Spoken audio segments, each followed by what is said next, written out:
me. Faces on stunning.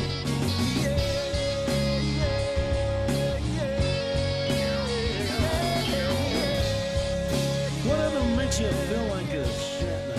Whatever makes you feel like a Shatner. I told you we like to have a little bit of fun, mix things up here on Jimmy at the Crossroads with yours truly, Jimmy Sengenberger. So great to be with you on this Wednesday, March 25th, the day on which it looks like the CARES Act, whether you want to call it a stimulus package, a relief package, whatever the name is you want to give it or nickname here, it looks likely that it will pass at least the United States Senate today. Now, how about that bill and what it entails, the good, the bad, and the ugly, and how is it all looking? To talk about this, I am pleased to welcome here to Jimmy at the Crossroads our last but not least guest for this edition of the program. Joel Griffith is a research fellow at the Heritage Foundation, one of America's leading conservative organizations, and I'm so pleased to welcome him to the show. Hello, Joel. How are you? Hey, doing well, and that's a great open you've got there. Thank you. You enjoyed that. See, one of the things we like to do on Jimmy at the Crossroads here is have a little bit of fun, spice some things up. Our show open is an original theme song that includes yours truly playing harmonica. Especially during these tense times, I think we need a little bit of levity and fun. I think you're right. So, Joel, let's start with the beginning, which is what this bill, the CARES Act, $2 trillion entails, and then we'll get into some analysis of it and how you view it. Wow, and get this, the Senate still has not voted on it. Right. Hopefully the vote will happen today, and possibly the House will pass it later tonight.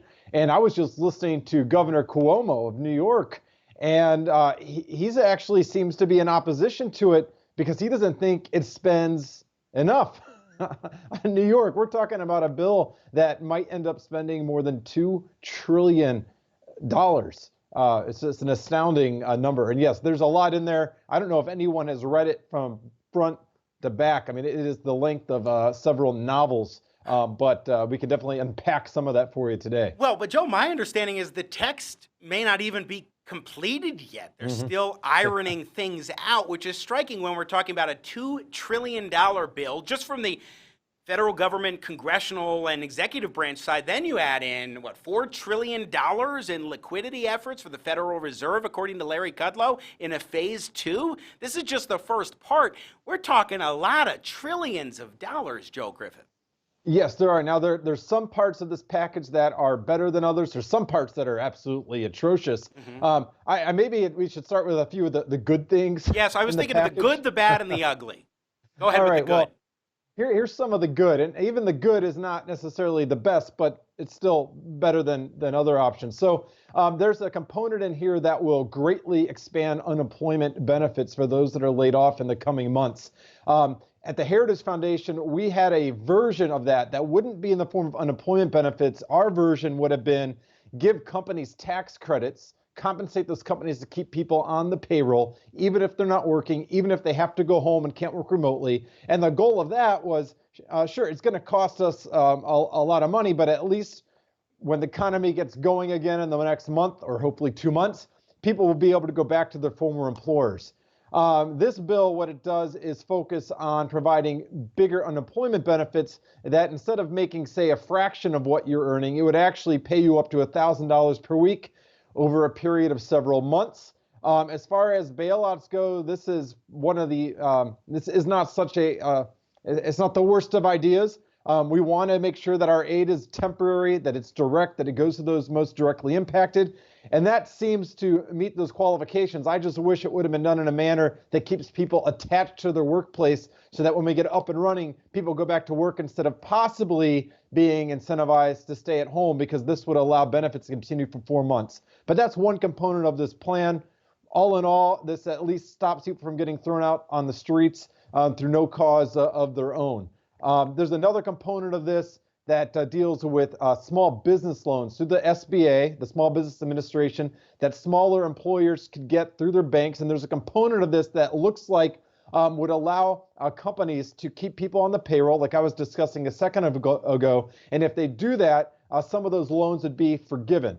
Once again, this is a drastic times. A lot of these companies are not allowed to operate through no fault of their own. They can't. The government is not allowing them to operate. And so this is something, even I'm comfortable. I know this might cost me a little extra, but at least this is targeted, it's temporary, and it goes to those businesses that are impacted most. So that's and one other good. There's one other third good thing in this bill, and that would allow companies to roll back losses from this quarter and next quarter to prior years. This is an alternative to a bailout. If you have a loss now, you paid taxes before, go ahead and apply that to prior profits, and you can get some cash from the government as a tax refund. That is an interesting provision, to be sure.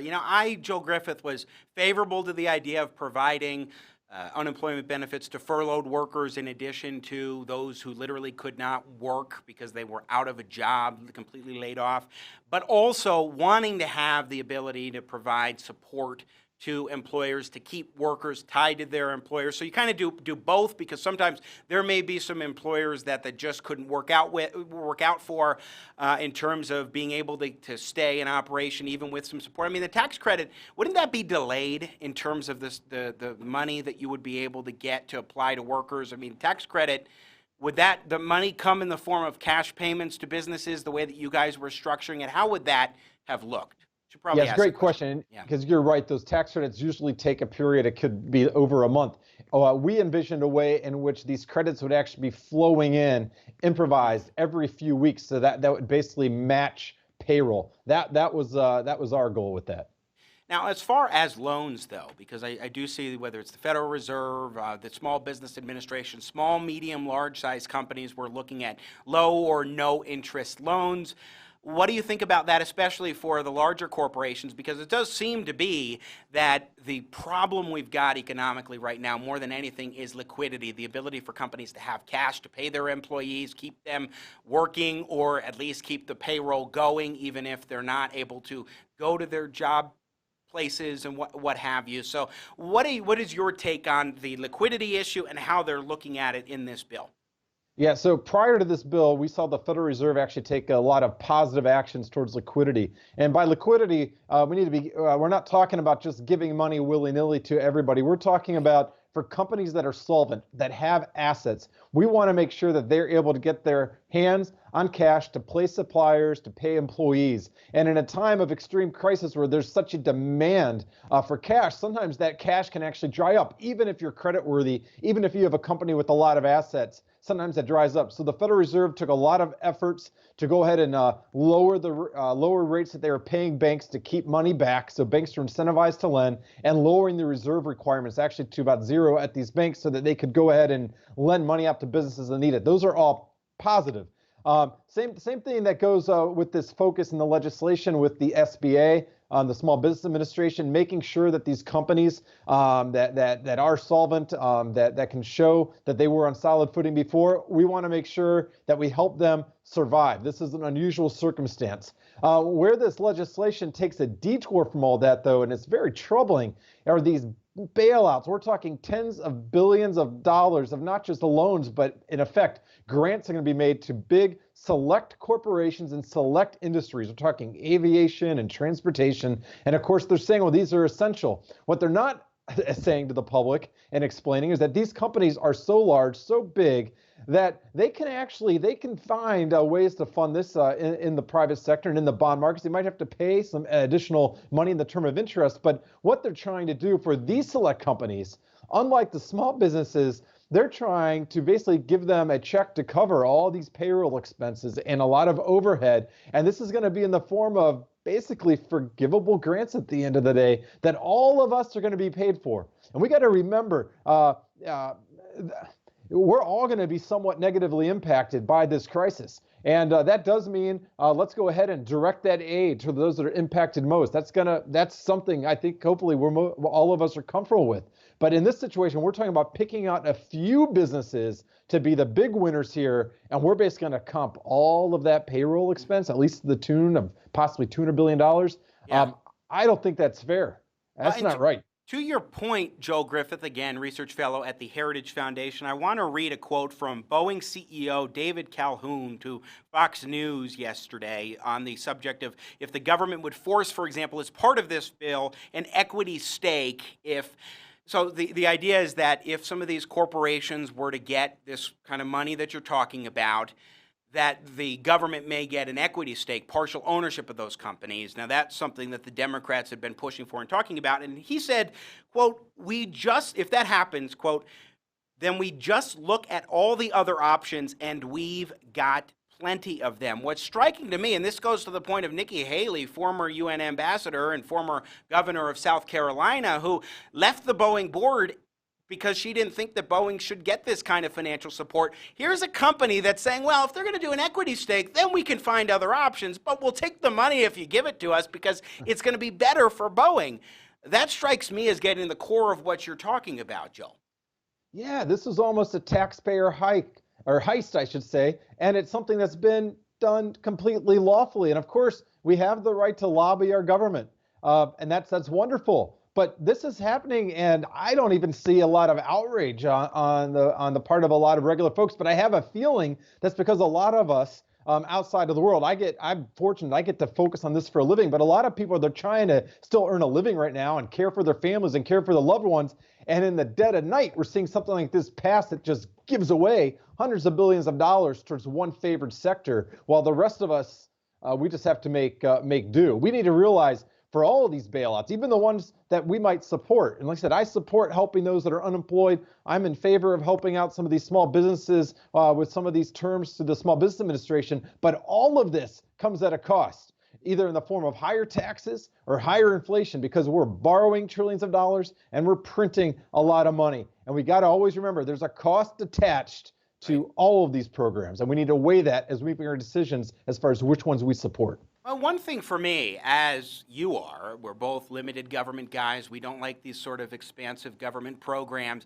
I do believe, though, that there is a role for the federal government to provide economic assistance because, like it or not, this coronavirus crisis is here, forcing many governments across the country to take actions we never thought would be possible. We would never think of the economies of various states and municipalities being almost completely shut down. And as a result of those government policies putting into effect shutdowns, lockdowns, and what have you that are preventing much economic activity from happening, that's not the responsibility, that's not the fault of those workers that are being set aside or those businesses that are being set aside. And so providing some relief is absolutely important. But the question I have is this bill more structured as a relief measure, or is it more structured as a stimulus package? Because I see both terms used by the media and by politicians all about how would you label it?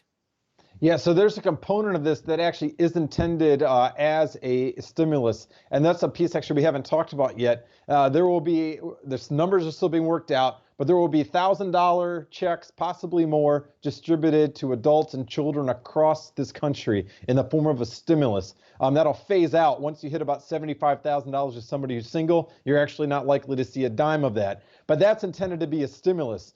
We at the Heritage Foundation have actually been advising against this component, not because we're against helping people, but that money would go to everyone, even folks like myself. If let's say I'm working remotely, I'm working at home, which thankfully I'm able to do. Why is the government going to borrow $1,000 to put in my checking account?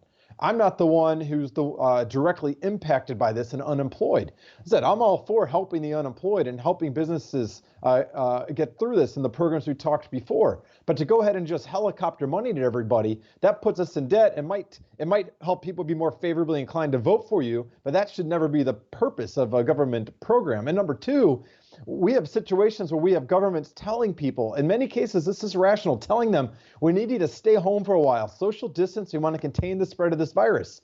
But on the other hand, we're going to go ahead and deposit money in their checking accounts, trying to stimulate them to actually leave the house. How can you stimulate? If you're not allowing the economy to function, Joe Griffith, I've been saying this, there's nothing to stimulate at this point in time. Yeah. But the other thing is, so this bill, it looks like it's shaping up where this UBI, Universal Basic Income, is not that it would be universal. It's not going to be means tested, and basically, at least for a period of time, Andrew Yang gets to claim victory in 2020? Well, on this, though, there was a lot of pushback, and they will be phasing out those checks based on income. So it looks like to be, if you make, once you hit $75,000, somebody who's single, it phases out. And if you're married, once you get to about that $150,000 level, it also phases out. So, and it's also not going to be into perpetuity where this is going to last for a year. So Andrew Yang probably should hold off on celebrating just yet. All right, so Joe Griffith, let's kind of assess this. You got good, bad, ugly. Net, at this point, is this a bill that we just have to swallow and say, okay, they can't wait any longer? It's bad in so many ways, but we need to provide some sort of relief, so pass the darn thing? Well, we can back up really quick to the ugly part. I think we left out please, possibly the please, ugliest yes, part, absolutely. Go ahead. Joe, let's zoom right in on you as you go into the ugly part. There's a portion of this that would basically provide seed money for the Federal Reserve to go ahead and start directly lending to consumers and to businesses. That is a big departure from the past. Typically, you have the Fed, they might go ahead and lend to financial institutions or provide liquidity in the marketplace, but you don't see the Federal Reserve actually making loans directly to non-financial companies or to consumers. I think we need to take a deep pause, a deep breath before going that direction. The Federal Reserve, as I mentioned before, has taken a lot of positive actions to ensure that we have liquidity in the marketplace. That is their job. But this bill would actually enable them to go far beyond that and move beyond just liquidity to making loans. So that could add up to more than $1 trillion of additional money circulating and having we're talking about SBA, the Small Business Administration. At least that's on the books. At least it's transparent. At least there's a modicum of accountability that we can hold our legislators to. But once you move that from the SBA and from the federal government to the Federal Reserve, there's a lot less accountability. We need to be very cautious. But to your point about whether or not legislators should pass the bill, at the Heritage Foundation, we don't say one way or the other, pass this, don't pass it. We try to provide analysis, and that's what I've tried to do is show the good, show the bad, show the ugly, but I think that we can all agree we want to see solutions brought forward to go ahead and minimize the economic damage and help us move beyond this. One more question about the policies being taken. You have said that the Federal Reserve, has taken some good steps, and I think that some of these, such as the discount window, opening that up to banks and so forth that need more cash flowing in to be able to be a little more liquid, I think that's important to keep in mind. But what I'm concerned about has been this restoration of quantitative easing, that is to say, buying up a lot more mortgage-backed securities and treasuries like we saw in the aftermath of the financial crisis as well. Also, the rate cuts, I don't see that as particularly valuable. I don't think that that's going to have much of an impact on the economy. While there are some things the Fed has done that I think could be beneficial, those are two things not so much. What do you make of that, Joe Griffith of the Heritage Foundation?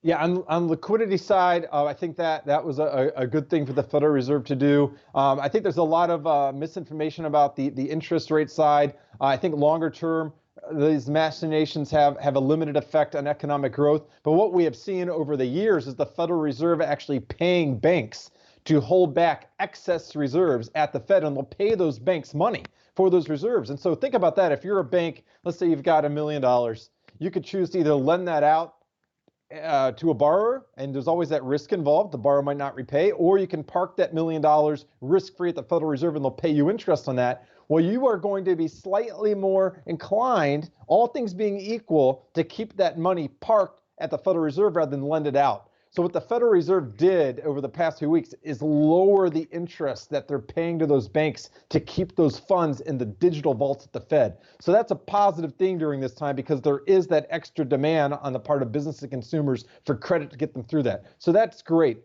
But like you said, we've got a situation where businesses are closed, factories aren't producing. Really, this is more a problem of the virus. We need to contain this, and we need to allow people to get back to work when it's safe. That's what will really bring us out of this economic contraction. Joel Griffith, final question, and I want to play cut 8 to sort of set the stage for this. This is a couple of days ago. I think it might have been over the weekend. Steve Mnuchin, Treasury Secretary, asked about the prospect of this recession or whatever we're in right now. Yeah, it was Fox News Sunday, this past Sunday. Continuing on what the economic environment could be, and let's take a listen to this, and then I'll pose my question. Are we currently, Mr. Secretary, in a recession? I think that's a technical question that in this situation is not terribly relevant. Are we going to have reduced economic activity this quarter? Absolutely. I think next quarter, a lot depends on how quickly the curve of the medical situation works. But, when people focus on recessions, it's normally because of a prolonged economic environment. This is a very unique situation that we've never had before. This is the government has self-imposed shutting down large parts of the economy. And as soon as we can get the medical situation under control, we're going to reopen it. And to the extent we've kept all these small businesses in business, we've kept workers with them, when we reopen the economy is going to bounce back significantly. Obviously, this economy has been very strong. We were seeing wage gains finally starting to rise. We saw unemployment at record lows in community after community, very great positivity in the economy. Then this hits suddenly. And so a two-part question for you, Joel Griffith, again, of the Heritage Foundation, before we let you go. Part one, do you think we're in a recession at this point? Some people are saying it, but technically a recession is 2 consecutive quarters of negative economic growth or a contraction in the economy, negative GDP. And number two, how quickly do you think we can bounce back from this economically, especially if this doesn't drag on for, shall we say, too long?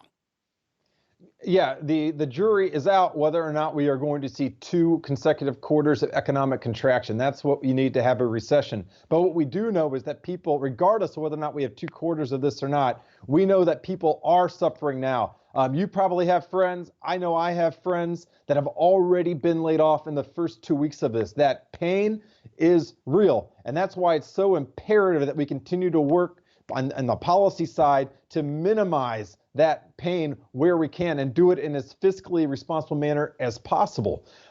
Whether or not we can turn this corner quickly, that depends on really whether or not this virus can be contained quickly enough in a way in which many of us can go ahead and get back to work. Because look, even if you can go ahead and receive 100% of your former pay on unemployment, people want to work, and people want to add value to society, and adding value is the only way in which we can really return to growth. The bailouts alone won't do it. The bailouts are really a Band-Aid. Even if it's necessary to have that Band-Aid, we need to get back to health. So that's what I'm hoping. We can contain this, and we can move on as quickly as possible in a safe manner.